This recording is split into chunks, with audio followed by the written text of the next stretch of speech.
The Dow Jones Industrial Average traded down 139 points, or 0.6%, and briefly turned positive. At its session low, the Dow was down 458 points.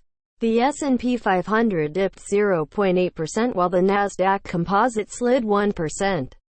Both averages fell as much as 1.9% and 1.8%, respectively. This market is still in this muddle-through zone where you're trying to understand how difficult will this economic environment be, or is there an all-clear coming soon, said Rob Hayworth, senior investment strategist at U.S. Bank Wealth Management, noting the S&P 500 tested the lower end of its recent trading range. The Labor Department reported a total of 2.981 million Americans filed unemployment insurance during the week ending May 9.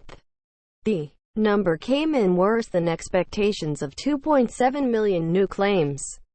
According to economists polled by Dow Jones, the new claims also brought the coronavirus crisis total to nearly 36.5 million over the past 2 months, by far the biggest loss in U.S. history.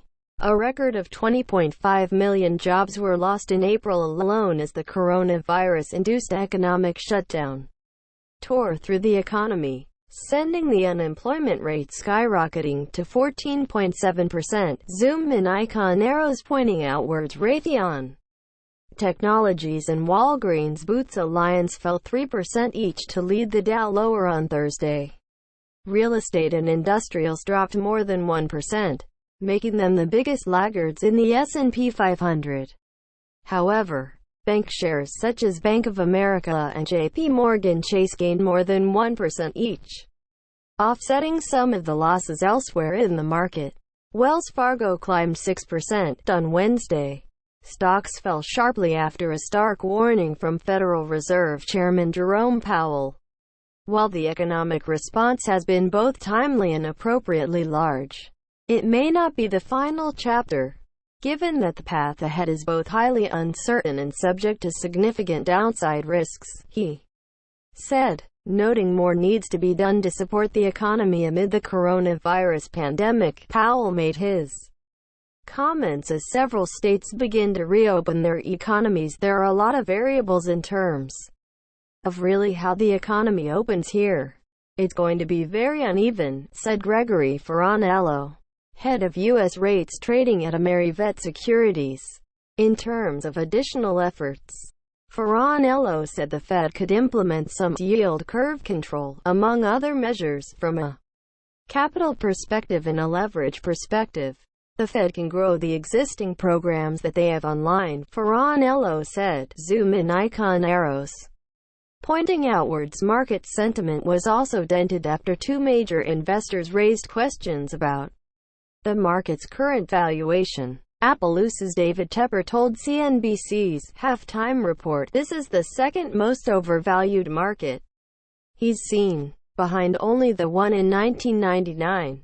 Meanwhile, Stanley Druckenmiller of Duquesne Family Office said Tuesday risk-reward for equity is maybe as bad as I've seen it in my career, despite the sharp losses this week. The S&P 500 remains more than 28% above its March 23 low. The Dow has also rallied more than 27% since then as shares of major tech companies surged. Those stocks that were doing well before all this are the ones that did well after the initial sell-off, said Aaron Clark, portfolio manager at GW&K Investment Management. It's like the big get bigger and stronger, still.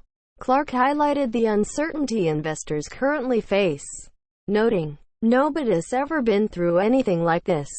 For now, we're just hoping we're finding the right businesses that can continue to grow and take share and come out stronger." Subscribe to CNBC Pro for exclusive insights and analysis, and live business day programming from around the world.